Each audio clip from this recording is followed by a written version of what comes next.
You ready? Go. 3.14159265. Welcome to What's Up Weekly, where it's Tuesday, December 10th, and today, Pat, is the National Day of... Get excited. The Dewey Decimal System. Wow, how about that? Which I believe is the system used to classify library books, correct? Correct. Yep. I remember being in elementary school, having to learn which categories fit in which numbers. Do you remember any of them? Obviously not. That did not stick with me. That's but all right. We want to share a couple logistics with you today, not ballistic style, but children and student ministries at Southgate. For student ministries, our Christmas party is this Saturday. There's still time to register your student, and we do ask that all students bring a small gift for our gift exchange, and then girls, please bring a pasta dish to share. Guys, bring a dessert to share. It'll be Saturday from 5 to 8 p.m.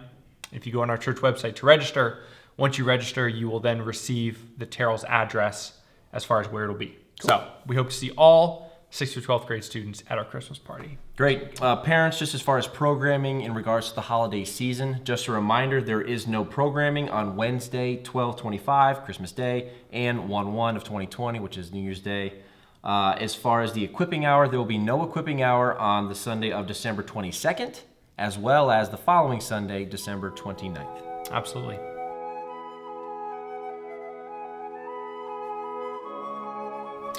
For our parenting and discipleship segment, we do want to just continue to encourage and give you resources as best as we can for how to just disciple your kids at home. And so this week we want to talk a little bit about Advent. Advent, traditionally known as the season of preparation or anticipation leading up to Christmas, oftentimes begins 4 Sundays before Christmas, and then there's some sort of activity or prayer or theme. Many years ago, there was the Advent wreath with the candles. Right. It's taken different shapes over the years. But for your family, you've got 3-year-old and 2-year-old. Mm-hmm. What does celebrating Advent look like in your home? Sure. So this year we're doing the same thing we tried last year, but because it's a little too young. So basically we have just a Christmas tree with little pockets of little ornaments to hang on in each day. And then there's also a Bible verse attached to each ornament. So we just have gone through, since September 1st, just going through each day, reading the Bible verse, generally out of the book of Luke, 1-sentence Bible verse generally, and an easy kids translation. But just the biggest thing we're trying to do is establish what's the real reason we're celebrating Christmas. Mm-hmm. Why is it so exciting? You know, joy to the world, but why? And so trying to understand that and communicate that to the kids, that it is all about just the birth of Christ and Christ coming to earth. Sure. So if you hear that and you think, man, where do I start with celebrating Advent with my family? I want to point you to a resource which is super short, and it's actually by LifeWay publishers. So they provide the Gospel Project, which we use in our curriculum on Sunday mornings and Wednesday nights. And this is a family Advent guide that they've put out for free. It's 5 pages. So don't be intimidated by that. It's short. And basically the goal of it is to help your family rest in the love, peace, joy, and hope that only Jesus can bring. So we're going to provide a link to that. And there's kind of 4 devotions, 1 for each week, and then 1 for Christmas Day. Great. So I know we're in week 2, but it's not every day. It's just once a week. And there's a verse, there's a discussion to have with your kids, there's a little activity to do as a family, some connection questions at the end, and then some daily Bible reading if you want to incorporate a verse a day. If not, there's 1 verse to kind of govern that whole week. So again, if you're like, man, we're not doing anything, we want to pass this along to you. If you've already got something in place, great. We'd love to hear how it's helping your kids connect the dots and see how Jesus is, like you said, the true reason for the season. Great. So lastly, we want to go into our game. It's a game that we haven't done in a while. It's probably been a whole season or so. It's called Wordplay, and we're going to be right back with what that is. All right, welcome to our game segment. As Pat said earlier, we're going to be playing a game called Wordplay. That's right. So just a brief description of this. Contestants are given 4 definitions, each of words containing the word book.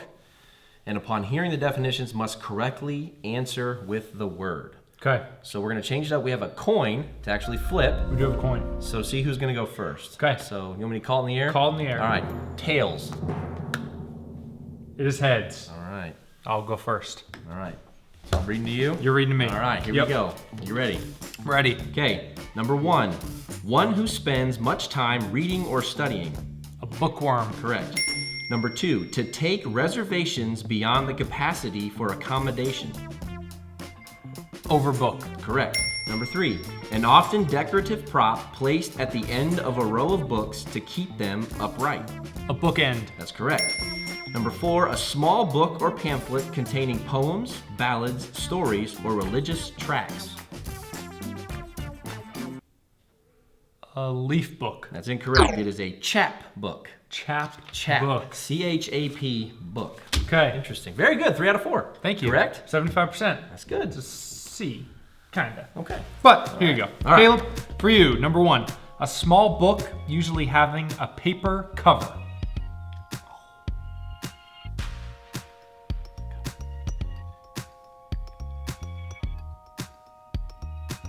I don't know. Mini book. A booklet. Number 2, a book with blank pages for writing, drawing, etc. It's a notebook. Correct. Number 3, a concise reference book providing specific information about a subject or location. What is a reference book? Ooh, good guess, is a handbook. And number 4, any of various small, often wingless insects that feed on stored flower products, paper, or book bindings. Can you read that again? Any of various small, often wingless insects that feed on stored flower products, paper, or book bindings. What is a book mite? A book louse. Although that was a good guess. Sorry about that. It's all right. Very good, Pat. Thank you. All right. We'll see you next week. See ya. Merry Christmas.